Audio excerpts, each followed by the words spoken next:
स्वागत है आप सभी विद्यार्थियों का आपके अपने YouTube चैनल CGPSC इन में। दोस्तों, आपका जो एग्ज़ाम है सहकारिता विभाग का, आशा करता हूँ बहुत अच्छे से गया होगा। और इसके बाद हमको जो भी नतीजा है, कोई दिक्कत नहीं है, परिणाम की चिंता ना करें। परिणाम जो भी आएगा अच्छा आएगा, आपकी मेहनत बेकार नहीं जाएगी। लेकिन हम इस जो गवर्नमेंट सर्विस का विशेष तौर पे तैयारी कर रहे हैं व्यापम के एग्ज़ाम के लिए, तो अभी बहुत सारे लगातार एग्ज़ाम होने वाले हैं। छात्रावास अधीक्षक पेंडिंग में है, पटवारी पेंडिंग में है, इसके अलावा आपका परिचारक, ठीक है, प्रयोगशाला परिचारक जो है वो उसका एग्ज़ाम होना है। तो कंटिन्यू एग्ज़ाम होगा, तो आप जो है अपनी तैयारी करते रहिए। एक न एक पोस्ट आपको मिल जाएगी जो सिर्फ गवर्नमेंट सर्विस की तैयारी कर रहे हैं, गवर्नमेंट सर्विस में लगना चाह रहे हैं, ठीक है। तो आज से हम उसी में प्रयोगशाला परिचारक का जो विज्ञान वाला पार्ट है, विज्ञान वाला जो पार्ट है दोस्तों, वो 60 नंबर का बहुत ज़्यादा वेटेज दे दिया है। एक CGGS और एक साइंस है, और साइंस जिसका अच्छा है वो पूरा आराम से निकाल लेगा। और उसमें भी स्पेशल सिलेबस में दिया हुआ है 9th और 10th के लेवल का CG बोर्ड का हमको पढ़ना है। तो हम आज से पूरा CG जो सामान्य विज्ञान है 9वीं 10वीं का पूरा एक एक पॉइंट पर हम लोग डिस्कस करने वाले हैं। तो पहली बात तो यदि आप नए हैं और इस परीक्षा की तैयारी कर रहे हैं तो इस चैनल को जरूर सब्सक्राइब कर लें। और दूसरा चीज, आप पूरा वीडियो देखें और इसका PDF भी जो है वो आपको टेलीग्राम में मिल जाएगा, ठीक है। तो चलिए स्टार्ट करते हैं हम। सामान्य विज्ञान में जो हम लोग पहला स्टार्ट कर रहे हैं दोस्तों, वो पदार्थ है, ठीक है। ये पदार्थ की प्रकृति एवं विस्तार, अगर 9वीं का आप सिलेबस देखेंगे तो इसमें दिया हुआ है पदार्थ प्रकृति एवं विस्तार, जैव विविधता के जस्ट बाद में, ठीक है। तो हम इस पर पूरी चर्चा करेंगे और आपको एक एक चीज मैं समझाने का प्रयास करूंगा, ठीक।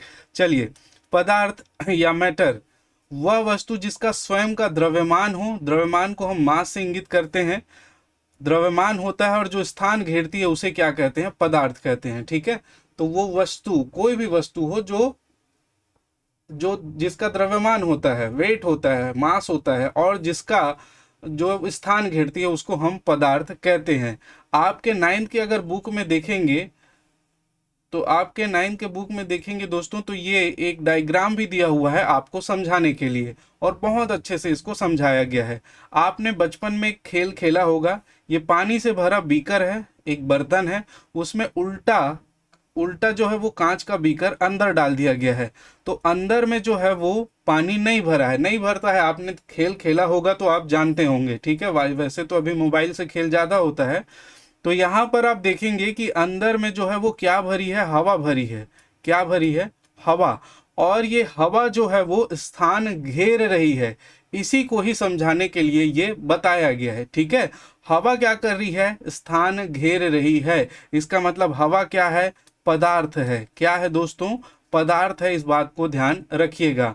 लेकिन वहीं पर इसमें हम लेजर टार्च मार रहे हैं, कोई भी टार्च, तो प्रकाश क्या है, सीधे बर्तन के अंदर घुस जा रही है। और बर्तन के अंदर घुस जा रही है, इसका मतलब प्रकाश जो है वो स्थान नहीं घेरता है, लाइट जो है वो स्थान नहीं घेरता है, इसलिए लाइट क्या है, पदार्थ नहीं है। तो आप बेसिक, क्योंकि आपको 4 शब्द दे दी जाएंगे और उसमें पूछा जाएगा, जैसे लाइट है, एयर है, और भी कुछ दे दिया जाएगा, ठीक है, नाइट्रोजन, और कोई गैसेस या लकड़ी या जो भी दे दिया जाएगा, तो आपसे पूछा जाएगा कि क्या वो इसमें से कौन सा है जो पदार्थ नहीं है।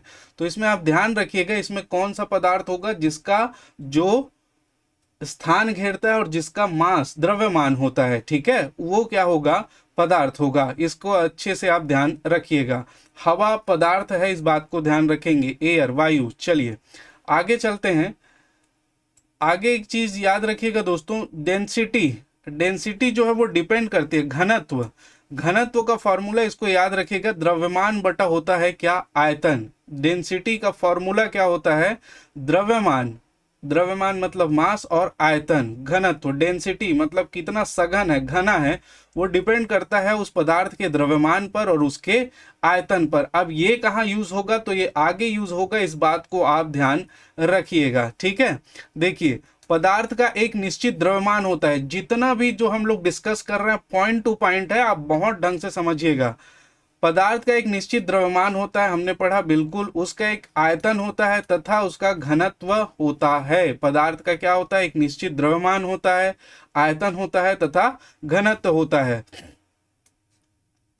आप जानते ही हैं पदार्थ का आयतन, कोई भी पदार्थ ले लीजिए, एयर ले लीजिए या वाटर ले लीजिए या कोई भी ठोस पदार्थ ले लीजिए, पत्थर ले लीजिए, जो भी, तो उसका घनत्व होगा, उसका द्रव्यमान होगा, उसका कोई ना कोई आयतन जरूर होगा। ठीक है, तो पदार्थ की सबसे छोटी इकाई, अब ये मत समझिएगा कि एयर का आयतन नहीं है। ठीक है, एयर को आप जिस भी वायु को हम जब गुब्बारे में भरते हैं तो उसका आकार ले लेता है। ठीक है, उसका अलग आयतन हो जाता है वहां पे, और किसी बर्तन में रखे तो उसका अलग आयतन हो जाता है, आकार।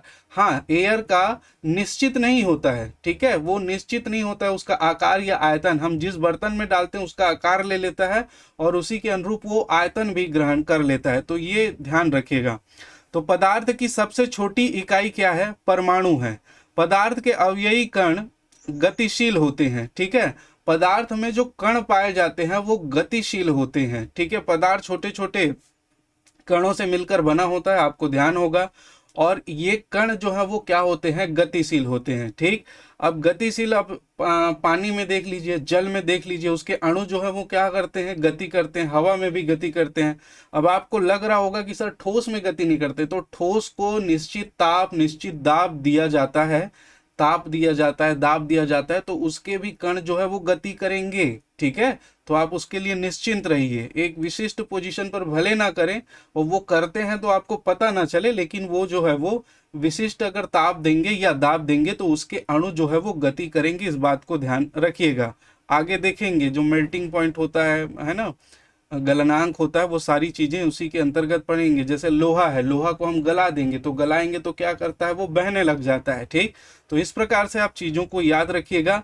हालांकि ज्यादा डिटेल में आपको नहीं पढ़ना है, केवल जो पॉइंट्स मैंने लिखे हैं वो मोस्ट इंपॉर्टेंट है, उसको आप बहुत ढंग से याद रखिएगा।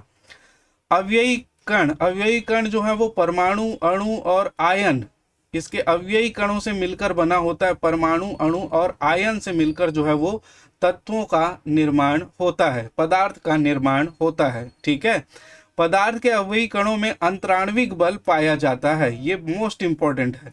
कोई भी पदार्थ है उसके बल में, जैसे एक कोई भी छोटा सा पत्थर ले लीजिए, तो पत्थर के छोटे छोटे कण जो है वो एक दूसरे से जुड़े हुए हैं, कसकर एक बॉन्डिंग है, पकड़े हुए हैं, तो वो क्या है? वो अंतराण्विक बल है। पानी देख लीजिए, पानी के अणु एक दूसरे से जुड़े हुए हैं, वो क्या है? वो अंतराण्विक बल है। ठीक है, हालांकि ठोस में ज्यादा होगा, आप इसको ध्यान रखेंगे।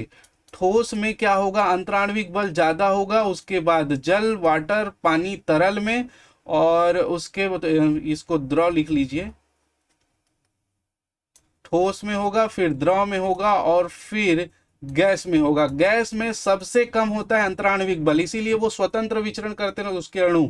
ठीक है, उसमें जो अंतराण्विक बल बहुत कम पाया जाता है, इस बात को ध्यान रखेंगे। तो पदार्थ के अवयवी कणों में अंतराण्विक बल पाया जाता है। ठीक है, आगे चलें। पदार्थ की मुख्य 3 अवस्थाएं होती है। देखिए, पदार्थ की मुख्य रूप से अगर बात करें तो 3 अवस्थाएं होती है, ठोस, द्रव, गैस। ठीक है, मुख्य रूप से पदार्थ की 3 अवस्थाएं। लेकिन यदि पूछे पदार्थ की कुल कितनी अवस्थाएं होती हैं, तो याद रखिएगा 5 अवस्थाएं होती हैं। पदार्थ की कुल अवस्थाएं अगर पूछता है तो 5 होंगी, 2 नहीं है, उसको ध्यान रखिएगा। कौन कौन सा है? ठोस, द्रव और गैस, ये तो पुराना है। इसके बाद एक चौथी अवस्था है जिसे हम प्लाज्मा कहते हैं, और 5वीं अवस्था है जिसे बोस आइंस्टीन कंडेंसेट कहा जाता है। क्या कहा जाता है? Bose Einstein condensate. अब ये क्या होता है, तो इसके बारे में भी हम विस्तृत चर्चा करेंगे, तो आप बिल्कुल वीडियो को ध्यान से देखिएगा और आपको जो भी दिक्कत होगी वो सारा चीज यहाँ पे सॉल्व हो जाएगा। तो देखिए, ठोस की बात करें, ठोस आप जानते हैं ठोस किसे कहते हैं? जिसके में अंतराण्विक बल बहुत ज्यादा होता है, उसके अणु बहुत पास पास होते हैं। ठीक है, वो ठोस होता है। ठोस अवस्था में अवयवी कणों के मध्य अंतराण्विक बल का मान उच्च होता है, मैंने अभी बताया। ठीक, जिसकी वजह से अवयवी कण पास पास होते हैं। ठोस कठोर होता है, आप जानते ही हैं, उसका गुण आप बहुत ढंग से ध्यान रखेंगे। ठोस क्या होता है? कठोर होता है। ठोस का आयतन और आकार निश्चित होता है। ठोस का जो भी ठोस पदार्थ आप लेंगे, चाहे कुछ भी चीज लें, तो उसका आयतन क्या होगा? निश्चित होगा। ठीक है, उसका आयतन क्या होगा? निश्चित होगा। पत्थर है या एनीथिंग जो भी आप ले रहे हैं, है ना, प्लास्टिक है, पत्थर है, या आपके आसपास जो भी चीज ठोस अवस्था में उपलब्ध है, लौह धातु है या कोई भी, तो वो क्या होगा, उसका आयतन निश्चित होगा, आकार उसका क्या होता है, निश्चित होता है। इसको ध्यान रखिएगा। ठोस अवस्था में संपीड़न नहीं होता, ठीक है। संपीड़न दोस्तों दबाव, जब उसको हम दाब देते हैं, दबाव, तो उसका अवस्था जो है वो परिवर्तन होना चाहिए, ठीक है। संपीड्य मतलब संपीड़न करना, दबाना, दबाव। तो जब किसी पदार्थ को हम दबाते हैं तो उसकी अवस्थाएं परिवर्तन हो जाती है, तो संपीड्य पदार्थ कहते हैं, ठीक है। तो यहाँ पर इसमें संपीड़न नहीं होता है। ये देखिए उदाहरण, जैसे टेबल है, कुर्सी है, बर्फ है, लकड़ी है इत्यादि, उसको आप दाब देंगे तो उसमें कोई उसमें परिवर्तन नहीं होगा, कि उसकी अवस्था में जो है वो परिवर्तन नहीं होता है। तो इसमें संपीड़न नहीं होता है, या ये पदार्थ जो है असंपीड्य हैं, ऐसे भी आपको पूछा जा सकता है। ठोस जो है वो क्या होते हैं, असंपीड्य होते हैं। तो इस बात को आप ध्यान रखिएगा। चलिए आगे चलते हैं। द्रव, सेकेंड अवस्था है द्रव अवस्था, ठीक। द्रव क्या होती है, तो द्रव अवस्था में अव्ययी कण जो होते हैं अपेक्षाकृत ठोसों के, उसमें अंतराण्विक बल जो है वो कम होता है, और इसीलिए जिसकी वजह से अव्ययी कण जो है एक दूसरे से थोड़े से दूर दूर होते हैं ठोस की अपेक्षा, ठीक है। इसमें अव्ययी कणों के मध्य अंतराण्विक बल का मान जो है वो कम होता है, जिसकी वजह से अव्ययी कण जो हैं, अव्ययी कण क्या क्या, परमाणु, अणु, आयन जो होते हैं, वो ठोस की अपेक्षा दूर दूर होते हैं। द्रव में बात करें तो इसका आयतन निश्चित होता है, ठीक है। आयतन उसका क्या होता है, निश्चित होता है, क्लियर है। और आकार अनिश्चित होता है, बिल्कुल आकार अनिश्चित होता है। आप ग्लास में डाल दो तो ग्लास का आकार ले लेगा, बर्तन में डाल दो तो उसका जिस पात्र में आप उसको डालोगे उसका आकार वो धारण कर लेता है। तो इसको ध्यान रखेंगे, आकार अनिश्चित होता है, आयतन निश्चित होता है जल का। नेक्स्ट देखें, द्रवों में श्यानता का गुण पाया जाता है। द्रवों में श्यानता का गुण पाया जाता है। श्यानता दोस्तों एक बल, जब किसी पदार्थ को हम किसी सरफेस पर डालते हैं, किसी सरफेस पर डालते हैं, तो इस सरफेस और इसके मध्य जो है वो एक बल कार्य करता है, जिसे हम श्यानता कहते हैं। अब ये बल कैसे कार्य करता है, तो इसको भी थोड़ा सा ध्यान रखिएगा। ये श्यानता कहलाता है। श्यानता जिसकी, अब आप या तो एक पानी ले लो और एक ले लो आप शहद। अब इन दोनों को आप किसी सरफेस पे लुढ़काएंगे, मतलब डालेंगे, तो कौन ज्यादा बहेगा, पानी जल्दी बहेगा कि शहद बहेगा। तो यहाँ पर याद रखिएगा, पानी जल्दी बह जाता है, शहद थोड़ा लेट से धीरे धीरे बहेगा, है ना। तो याद रखिएगा, जो जितना धीरे बहता है उसमें श्यानता का मान सबसे अधिक होता है, ठीक है। जो जितना धीरे बहेगा उसमें श्यानता का जो मान है वो बहुत कम होगा, सॉरी सबसे अधिक होगा, और जो तेजी से बहेगा उसमें श्यानता का मान जो है वो कम होता है, ठीक है। तो पानी इसमें याद रखिएगा। तो इसके उदाहरण आप जानते हैं, द्रव, पानी, तेल, पेट्रोल, घी, शहद आदि जो है वो क्या है, द्रव हैं। तो द्रव में आयतन निश्चित होगा, आकार अनिश्चित होता है, इसमें श्यानता का जो है वो गुण पाया जाता है। चलिए आगे बात करें हम गैसीय अवस्था की। तो गैसीय अवस्था में देखिए, अब इसमें द्रव की अपेक्षा इसके अणु जो है, इसमें अंतराण्विक बल जो है वो क्या होगा, बहुत कम होगा, और इसके अणु बहुत दूर दूर होंगे। किसकी अपेक्षा, द्रव की अपेक्षा। तो गैसीय अवस्था में अवयवी कणों के मध्य अंतराण्विक बल का मान बहुत कम होता है, जिसकी वजह से अवयवी कण दूर दूर होते हैं, ठीक है। अंतराण्विक बल का मान जो है वो बहुत कम होता है, और जिसकी वजह से गैस में आप जानते हैं अणु स्वतंत्र विचरण करते हैं, है ना। उसमें जो अंतराण्विक बल बहुत कम पाया जाता है, ठीक। तो सबसे ज्यादा अंतराण्विक बल ठोस में होगा, फिर द्रव में होगा, फिर गैस में होगा, ठीक है। चलिए, गैस में इसका जो आयतन अनिश्चित होगा दोस्तों, और आकार भी अनिश्चित होता है। गैस का आप जानते हैं आयतन जो है वो निश्चित नहीं होता है, अनिश्चित होता है, ठीक है, और आकार भी अनिश्चित होता है, ठीक। तो न इसका तो आयतन निश्चित है और न ही इसका आकार, ये दोनों अनिश्चित होंगे, इस बात को ध्यान रखिएगा, ठीक। तथा ये संपीड्य होता है। गैस क्या होते हैं, संपीड्य होते हैं। गैसों को आप दाब देंगे तो वो क्या होगा, उसकी अवस्था में जो है वो परिवर्तन हो जाता है। जैसे आप जानते हैं लिक्विड पेट्रोलियम गैस, एक्चुअल में ये लिक्विड था जिसको कंप्रेस करके गैस की अवस्था में रखा जाता है, आपको बहुत अच्छे से पता है, ठीक है। तो गैस जो है वो क्या होते हैं, संपीड्य होते हैं। जैसे कार्बन डाइऑक्साइड, है ना, ऑक्सीजन, ये सब क्या है, संपीड्य हैं, ठीक है। मतलब गैसीय जो अवस्था वाले हैं वो संपीड्य होते हैं, इसको आप ध्यान रखेंगे। गैस क्या होता है, संपीड्य होता है। चलिए, तो यहां तक ये 3 अवस्थाएं हम लोगों ने देखी। अब ये देखते हैं इन तीनों अवस्थाओं में अवस्थाओं का परिवर्तन कैसे होता है, ठीक है। गैस से ठोस में, ठोस से द्रव में, और द्रव से ठोस में, उसमें परिवर्तन कैसे होगा। द्रवों की अवस्थाओं में परिवर्तन, द्रव की अवस्थाएं अंतः परिवर्तित होती हैं। द्रव की अवस्थाओं में परिवर्तन ताप और दाब में परिवर्तन से किया जा सकता है। तो इसमें परिवर्तन 2 आधार पर, एक तो आप ताप कम करिए, बढ़ाइए, तब परिवर्तन होगा, ठीक है। अवस्थाओं में परिवर्तन, द्रव से गैस में, गैस से ठोस में, ठोस से गैस में, इस प्रकार से जो अवस्था परिवर्तन होता है वो 2 ही कारण से होगा। एक तो आप ताप देंगे, टेम्परेचर को कम ज्यादा करेंगे, और दूसरा दाब, संपीड़न, जो वही होता है, दाब देंगे तो ठीक है। तो इसको देखेंगे पहले उन सभी को क्या कहा जाता है। तो एक चार्ट के माध्यम से इसको समझिएगा। देखिए, द्रव अवस्था, ये ठोस अवस्था, गैस। ठोस अवस्था से जो गैस अवस्था में, द्रव अवस्था में परिवर्तित होता है उसको हम किस नाम से जानते हैं, संगलन कहते हैं। क्या कहते हैं, संगलन। ठोस से द्रव में गल जाता है, संगलन कहा जाता है। वहीं द्रव से यदि ठोस में परिवर्तन होगा, द्रव से ठोस में परिवर्तन होगा तो उसको हीमन या जमना कहते हैं। द्रव से ठोस बन गया तो वो क्या हो गया, जम गया, इसको ध्यान रखेंगे। वैसे ही द्रव से जो गैसीय अवस्था में परिवर्तित होता है उसको हम वाष्पीकरण कहते हैं। जैसे जल को जब उबाल देते हैं तो वो क्या हो जाता है, वाष्प बन जाता है, ठीक है। तो गैसी फॉर्म में आ जाता है, उसको क्या कहते हैं, वाष्पीकरण। और गैस से द्रव में जब परिवर्तित हो जाता है, गैस से द्रव में परिवर्तित होता है तो उसको हम क्या कहते हैं, संघनन कहते हैं, ठीक है। उसी प्रकार ठोस से गैस में परिवर्तित हो जाता है सीधा। कई बार क्या होता है, ठोस से वो द्रव में परिवर्तित नहीं होता, वो सीधे गैसीय फॉर्म में परिवर्तित हो जाता है, उसे हम ऊर्ध्वपातन कहते हैं। और जो गैस से ठोस में परिवर्तन होता है उसे निक्षेपण या ऊर्ध्वपातन या संघनन, कई जगह अलग अलग कह दिया जाता है, ठीक है। साइंटिफिक आप ध्यान रखेंगे, निक्षेपण है ना, संघनन और ऊर्ध्वपातन भी कहते हैं इसको, ठीक। तो इसको ध्यान रखेंगे, गैस से ठोस अवस्था में परिवर्तन निक्षेपण के माध्यम से। चलिए, इसको आगे देखेंगे ये कैसे कैसे और क्या क्या होते हैं। सबसे पहले देखिए ताप का क्या असर होता है, अवस्था परिवर्तन पर तापमान परिवर्तन का क्या प्रभाव होता है। Effect of change of temperature on inter conversation, ठीक है, इंटर कन्वर्जन, सॉरी।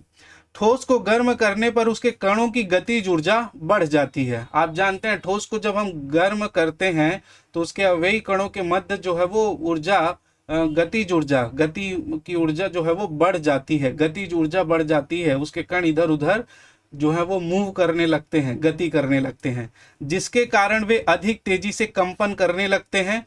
अपने निश्चित स्थान पर जो है वो इधर उधर कंपन करते हैं। उष्मा के द्वारा प्रदत्त की गई ऊर्जा कणों के बीच आकर्षण बल को पार कर लेती है। इस कारण कण अपने नियत स्थान को छोड़कर अधिक स्वतंत्र हो जाते हैं, ठीक है। जैसे हम उसको टेम्परेचर ज़्यादा देंगे तो वो जो है वो जो बॉन्डिंग है उसका टूट जाता है, ठीक है। अंतराण्वयिक बल उसका मान को पार कर जाता है और वो दोस्तों क्या होता है, वो गति करने लगते हैं। तथा एक अवस्था ऐसी आती है जब ठोस पिघलकर द्रव में परिवर्तित हो जाती है, ठीक है। तो जैसे ही हम टेम्परेचर बढ़ाते हैं अंतराण्विक बल का मान कम हो जाता है, उसके कण गति करते हैं। और एक अवस्था टेम्परेचर की ऐसी आती है जब वो क्या हो जाता है, ठोस पिघलकर द्रव में परिवर्तित हो जाता है, ठीक है। तो ये ताप बढ़ाने से आप जानते हैं, ये प्रैक्टिकली आपने बहुत अच्छे से देखा और समझा होगा। चलिए नेक्स्ट, इसमें कितनी प्रक्रियाओं से क्या क्या होता है। संगलन जो अभी हम लोगों ने देखा वो क्या है, संगलन को ध्यान रखिएगा, गलने की प्रक्रिया अर्थात ठोस से द्रव अवस्था में परिवर्तन को संगलन कहते हैं। ऊपर हमने देखा था चार्ट के माध्यम से, ठोस से द्रव में परिवर्तन को संगलन कहते हैं। जैसे बर्फ है, बर्फ को सीधे क्या परिवर्तित हो गया, जल में, ठीक है। तो इसको क्या कहेंगे हम, संगलन कहेंगे। दूसरा देखें जमना, इस प्रक्रिया में द्रव ठोस अवस्था में परिवर्तित हो जाती है। आप जानते हैं द्रव ठोस में परिवर्तित हो गए उसको क्या कहेंगे हम, जमना। जैसे जल, द्रव जो है वो ठोस में, बर्फ में परिवर्तित हो गई ठोस में, तो उसको हम क्या कहेंगे, जमना या हीमन, सॉलिडिफिकेशन कहते हैं, ठीक है। आगे देखिए और क्या टर्म्स है जो आपको ध्यान रखने। वाष्पीकरण, ये भी आपको पता ही है।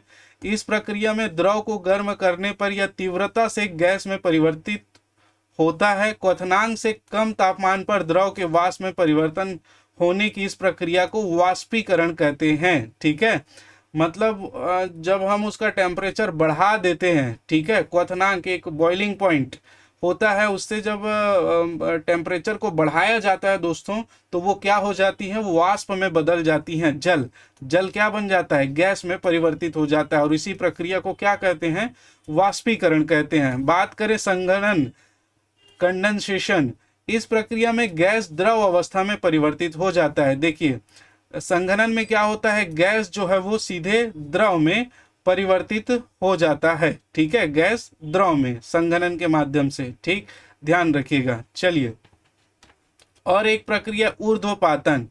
यह प्रक्रिया उन ठोसों के लिए प्रयुक्त की जाती है जो गर्म करने पर द्रव अवस्था में परिवर्तित हुए बिना ठोस अवस्था से सीधे गैस तथा ठंडा करने पर सीधे गैस से वापस ठोस में बदल जाता है। इस प्रकार के ठोस ऊर्ध्वपात कहलाते हैं। ठीक है, सब्लिमेट्स कहलाते हैं। क्या होता है, देखिए ठोसों के लिए प्रयुक्त की जाती है जो गर्म करने पर द्रव अवस्था में परिवर्तन नहीं होता है। ठीक है, क्या होता है, ठोस को जब हम गर्म करते हैं तो वो द्रव में बदलना चाहिए, लेकिन वो द्रव में नहीं बदलकर सीधे क्या बदल जाता है, वो गैस बन जाता है। सीधे क्या बन जाता है, वो गैस। और जैसे ही उसको ठंडा करते हैं तो ठंडा करने पर वो गैस से वापस ठोस में बदल जाता है। इस प्रकार की जो प्रक्रिया है वो क्या कहलाती है, ऊर्ध्वपातन कहलाती है, सब्लिमेशन प्रक्रिया कहलाती है। जैसे अमोनियम क्लोराइड है, जैसे कपूर को आप जानते हैं, गर्म करेंगे वो क्या हो जाता है, डायरेक्ट गैसीय अवस्था में परिवर्तित हो जाता है। उसको फिर से ठंडा करेंगे वो ठोस बन जाएगा। आयोडीन, शुष्क बर्फ। अब ड्राई आइस, जो ड्राई आइस होता है, जो आप लोगों ने देखा होगा फिल्मों में, जो व्हाइट कलर का धुआं निकलता देखते हैं ना, वो ड्राई आइस के माध्यम से होता है। आजकल जो है वो शादी पार्टियों में भी होने लगा है। तो वो जो है वो सीधे गैसी फॉर्म में बदल जाता है। ड्राई आइस को आप कपड़े में रखेंगे तो वो कपड़े को गीला नहीं करता है, ठीक है, क्योंकि वो सीधे ताप पाकर सीधे क्या होगा, गैसी फॉर्म में बदल जाएगा, और गैस को ठंडा करेंगे तो वो ठोस फॉर्म में बदल जाएगा। ठीक है, तो इसको ध्यान रखिएगा, शुष्क बर्फ। इस प्रक्रिया को क्या कहते हैं, ऊर्ध्वपातन कहते हैं। ठीक, इसके बाद देखिए गलनांक। गलनांक क्या होता है, मेल्टिंग पॉइंट। साधारण वायुमंडलीय दाब पर वह तापमान जिस पर ठोस पिघलकर द्रव बन जाता है। ठोस क्या हो जाता है, पिघलकर द्रव बन जाता है। इसका क्या कहलाएगा, गलनांक। जो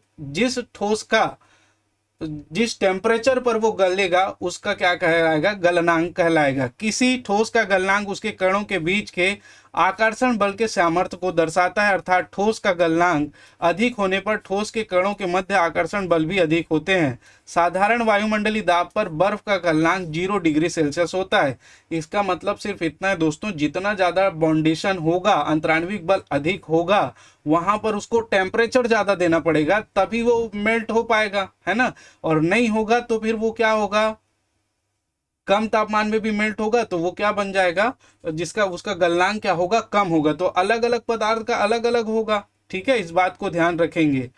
अंतराण्विक बल ज्यादा रहेगा तो टेम्परेचर अधिक लगेगा, अंतराण्विक बल कम रहेगा तो टेम्परेचर कम लगेगा। वही उसका मेल्टिंग पॉइंट कहलाता है, गलनांक कहलाता है। ठीक, चलिए नेक्स्ट बात करें क्वथनांक की। तो यहाँ पर ये सभी टर्म्स ऑफ कंडीशन जो है उसको जानना जरूरी है, डायरेक्ट पूछ दिया जाएगा इसको, इस प्रश्न को। ठीक है, जैसे बहुत सारे लोग मुझे हिंदी में कह रहे थे विराम चिन्ह नहीं है सर, उसमें तो सिलेबस में ही नहीं दिया है विराम चिन्ह, उसमें जो एग्जाम हुआ था आपका सहकारिता विभाग में, और विराम चिन्ह से क्वेश्चन आया। तो भरोसा रखिए, आप पढ़ के रखिएगा तो ये आपको काम आएगा। ठीक है, चलिए, साधारण वायुमंडलीय दाब पर वह तापमान जिस पर कोई द्रव उबलना शुरू करता है, इसका क्वथनांक कहलाता है। ठीक है, क्वथनांक है बॉइलिंग पॉइंट, गलनांक है मेल्टिंग पॉइंट। साधारण वायुमंडलीय दाब पर, जो वायुमंडल में तापमान पर कोई द्रव जो है वो उबलना शुरू कर दे, वो उसका क्या कहलाता है, क्वथनांक कहलाता है। क्वथनांक एक समष्टि परिघटना है। सामान्य ताप पर जल का क्वथनांक 100 डिग्री सेल्सियस होता है। जल कब उबलना प्रारंभ करता है, जब वो 100 डिग्री सेल्सियस का उसका टेम्परेचर कर दिया जाता है। ठीक है, तो ये आप जानते ही हैं क्वथनांक को। ठीक, नेक्स्ट देखिए अंतः परिवर्तन पर दाब का प्रभाव। अभी हमने देखा ताप का प्रभाव, अब देखिए दाब का प्रभाव। देखिए दाब बढ़ाने से और ताप घटाने से हम किसी गैस को द्रव में तथा द्रव को ठोस में परिवर्तित कर सकते हैं। गैस को द्रव में तथा द्रव को ठोस में परिवर्तित कर सकते हैं दाब देने से। इसके विपरीत हम दाब घटाकर और ताप बढ़ाकर प्राप्त कर सकते हैं। इसका विपरीत फॉर्मेशन, द्रव को गैस में और ठोस को द्रव में हम दाब घटाकर और टेम्परेचर को बढ़ाकर भी प्राप्त किया जा सकता है। मतलब दाब का तो जो प्रेशर का जो है इंटर कन्वर्जन में उपयोग होता है। दाब बढ़ाने से गैस द्रव में, द्रव गैस में, कम या ज़्यादा करने से द्रव ठोस में, ठोस द्रव में परिवर्तित होता है। गैस, ये अधिकतर गैस में ही होता है क्योंकि गैसों को संपीड्य किया जा सकता है, करने पर अवस्था परिवर्तित होती। संपीड्य मतलब दबाव दिया जा सकता है जिससे गैस जो है वो द्रव में परिवर्तित हो जाता है। जैसे उदाहरण की बात करें एलपीजी, मैंने पहले ही बताया लिक्विड पेट्रोलियम गैस, लिक्विड है, उसको दाब के माध्यम से गैस के फॉर्मेशन में हम यूज करते हैं। तो आपने देखा होगा ये टेम्परेचर बढ़ाने से, ठीक है, दाब, सॉरी टेम्परेचर बोल रहा हूँ, दाब बढ़ाने से ये गैसी फॉर्म में कन्वर्ट हो जाता है। ठीक है, तो ये एलपीजी इसका उदाहरण है, इसको ध्यान रखिएगा। दाब का भी प्रभाव पड़ता है। ठीक, दाब घटाकर, ताप बढ़ाकर या दाब बढ़ाकर, ताप घटाकर, दोनों अवस्थाओं में जो है वो परिवर्तन किया जा सकता है। आप इसमें से ये याद रखेंगे ताप और दाब का इफेक्ट जो है वो गैसी फॉर्म में पड़ेगा क्योंकि गैस जो है वो संपीड्य होते हैं और उन्हीं से, और ये उदाहरण भी एक एलपीजी वाला ही याद रखेंगे इसमें। ठीक, चलिए आगे हम बात करें द्रव की। और जो दो अवस्थाएं हमने देखी थी, ये मेन इंपॉर्टेंट चीज है जो आपको ध्यान रखनी है। द्रव की जो दो अवस्थाएं हैं, two more status of matter. आजकल द्रव की दो अवस्थाओं पर चर्चा हो रही है, लेकिन ये दोनों अवस्थाएं ताप और दाब की चरम अवस्थाओं में ही पाई जाती है। जैसे बात करें प्लाज्मा, यह अत्यधिक ऊर्जा वाले और अधिक उत्तेजित कणों से बना होता है। देखिए आप यदि कितनी अवस्थाएं होती हैं पदार्थ की तो 3 ही लिखेंगे, कुल कितनी अवस्थाएं होती हैं तब आप 5 लिखेंगे। यह अत्यधिक ऊर्जा वाले और अत्यधिक उत्तेजित कणों से बना होता है। ये जो पॉइंट्स लिखा हूं मोस्ट इंपॉर्टेंट है, इसको आप बिल्कुल नोट करके रखेंगे। यह पदार्थ की चौथी अवस्था है, बिल्कुल चौथी अवस्था है। इसकी खोज किसने की थी तो विलियम क्रूक्स ने की थी, चमकते हुए पदार्थ के रूप में। इसकी खोज किसने की है, विलियम क्रूक्स ने की है और चमकते हुए पदार्थ के रूप में की है। इस बात को ध्यान रखिएगा। इस अवस्था में कण आयनीकृत गैस के रूप में होते हैं। इस अवस्था में कण कैसे होते हैं, आयनीकृत होते हैं। ठीक है, आयनीकृत होते हैं और गैस के रूप में होते हैं। देखिए इस अवस्था में ये आयनीकृत होते हैं तो ये अपोजिट आयन वालों के साथ मैच होना चाहिए, लेकिन नहीं होता। ये दोनों के दोनों, धन आयन और ऋण आयन दोनों क्या होते हैं मित्रों, इसमें स्वतंत्र होते हैं। तो याद रखेंगे इस अवस्था में धन आयन व ऋण आयन दोनों स्वतंत्र होते हैं प्लाज्मा फॉर्म में। ठीक है, तो ये सारे पॉइंट याद रखना है। इससे संबंधित क्वेश्चन भी कराएंगे, इससे संबंधित आपको क्वेश्चन भी मिलेगा, पूरी तैयारी करवाएंगे, तो आप बिल्कुल इसको सब्सक्राइब करके रखिएगा। ठीक, यह पदार्थ की चौथी अवस्था है। इसकी खोज विलियम क्रूक्स चमकते हुए पदार्थ के रूप में की है। इस अवस्था में कण आयनीकृत गैस के रूप में होते हैं। इस अवस्था में धन आयन व ऋण आयन दोनों स्वतंत्र होते हैं। ठीक है, चलिए नेक्स्ट हम देखें इसमें और जो पॉइंट्स है। जैसे ब्रह्मांड में प्लाज्मा सबसे अधिक मात्रा में पाई जाने वाली अवस्था है, छाप डालो IMP। ब्रह्मांड की बात कर रहा हूं, पृथ्वी की नहीं। ब्रह्मांड में प्लाज्मा सबसे अधिक मात्रा में पाई जाने वाली अवस्था है। ठीक है, यदि ठोस, द्रव, गैस में बात किया जाए पांचों में, तो ब्रह्मांड में सबसे ज्यादा जो पाया जाएगा वो प्लाज्मा है। इसका नाम इरविंग लैगम्यूर ने दिया है। देखिए खोज दूसरे ने किया है, ठीक है, इसका नाम जो दिया है विलियम क्रूक्स ने इसका खोज किया है, लेकिन इसका नाम जो दिया है वो इरविंग लैगम्यूर ने दिया है। ठीक है, तो दोनों को आप ध्यान रखेंगे, खोज विलियम क्रूक्स और नाम इरविंग लैगम्यूर। ठीक है, चलिए आगे चलते हैं। देखिए इसके कुछ क्या हैं उदाहरण फ्लोरेंस ट्यूब और नियॉन बल्ब। नियॉन जो बल्ब आता है उसमें प्लाज्मा होता है, चमकता हुआ पदार्थ है। विद्युत प्रवाहित होने पर इसके अंदर उपस्थित गैस आयनीकृत हो जाती है, आयनीकृत अवस्था में, जिसके कारण बल्ब या ट्यूब में चमकीला प्लाज्मा बनता है। उसी कारण बल्ब या ट्यूब में जो है वो चमक उत्पन्न होती है। उच्च तापमान के कारण तारों में भी प्लाज्मा बनता है, जिसके कारण उसमें चमक होती है। तो तारों में भी प्लाज्मा बनता है। ये सारे पॉइंट इंपॉर्टेंट है दोस्तों। अगर आप परिचारक की तैयारी कर रहे हैं और भी एग्जाम जिसमें साइंस आता है, तो ये बहुत ढंग से आप नोट कीजिएगा, समझिएगा। और पीडीएफ चाहिए होगा तो टेलीग्राम लिंक में मिल जाएगा, जो नीचे डिस्क्रिप्शन बॉक्स में दिया गया है। ठीक है, तो ये चौथी अवस्था मेरे ख्याल से आपकी क्लियर है। अब देखेंगे पांचवी अवस्था। तो ये पांचवी अवस्था को हम क्या कहते हैं? Bose Einstein condensate. पांचवी अवस्था को क्या कहा जाता है? Bose Einstein condensate, BEC, short form में बीसी कहा जाता है। बीसी देख के आपको पूछ दिया जाएगा कि इसका फुल फॉर्म क्या है, तो आपको इसको याद रखना है। ठीक है, बोस आइंस्टीन कंडेंसेट। इस अवस्था का नाम वैज्ञानिक सत्येंद्र नाथ बोस, जो भारत के थे, और अल्बर्ट आइंस्टीन के नाम पर रखा गया है। इस अवस्था का नाम किसके नाम पर रखा गया है? तो सत्येंद्र नाथ बोस जो भारत के थे और अल्बर्ट आइंस्टीन के नाम पर रखा गया है इसका नाम। बोस, सत्येंद्र नाथ बोस का बोस, और आइंस्टीन, अल्बर्ट आइंस्टीन का आइंस्टीन। नेक्स्ट देखिए, सामान्य वायु के घनत्व के 1,00,000वें भाग जितने कम घनत्व वाली गैस को बहुत ही कम तापमान पर ठंडा करने से बीसी तैयार होता है। तो दोस्तों इसमें और भी रिसर्च चल रहा है, आप सिर्फ ये जो पॉइंट्स है उसको आप ध्यान रखिएगा। क्या? सामान्य वायु के घनत्व के 1,00,000वें भाग जितने कम घनत्व वाली गैस को बहुत ही कम तापमान पर ठंडा करने से क्या प्राप्त होगा? बीसी प्राप्त होगा, बोस आइंस्टीन कंडेंसेट। नेक्स्ट देखिए, सन 2001 में यूएसए के एरिक ए कार्नेल, उल्फगैंग केटरले और कार्ल ई वेमैन ने बोस आइंस्टीन कंडेंसेट की अवस्था प्राप्त करने के लिए भौतिक में नोबेल पुरस्कार भी दिया गया है। आप चाहें इसको ध्यान रख सकते हैं, ना चाहे तो कोई बात नहीं। ठीक है, तो ये देखिए बोस आइंस्टीन कंडेंसेट, इसको आप ध्यान रखिएगा। इसमें ज़्यादा पॉइंट्स नहीं है, नाम किसने रखा है और कैसे प्राप्त किया जाता है, ये दो ही चीज़ आपके लिए इसमें इम्पॉर्टेंट है। तो ये था दोस्तों पदार्थ, प्रकृति, इसका जो है वो फर्स्ट पार्ट आपको आज मिला है। ठीक है, नेक्स्ट पार्ट में हम और भी डिस्कस करेंगे, ये इसके मिश्रण क्या है और द्रव्यमान संरक्षण का नियम क्या है, उसको भी पूरी डिटेल के साथ देखेंगे। अगर वीडियो पसंद आई हो तो लाइक करेंगे। कुछ अगर आपको इसमें और संशोधन करवाना है, कुछ आपकी सलाह है, तो आप कमेंट्स जरूर करिएगा। ठीक है, आपकी कमेंट्स ही हमारी ताकत है। ये वीडियो आपको लगातार देने का प्रयास रहेगा और आप यूं ही हमेशा अपना प्रेम वैष्णव बनाए रखें। ठीक है, तो आज के लिए इतना ही। आप सभी का बहुत बहुत धन्यवाद। जय हिंद, जय भारत, जय छत्तीसगढ़।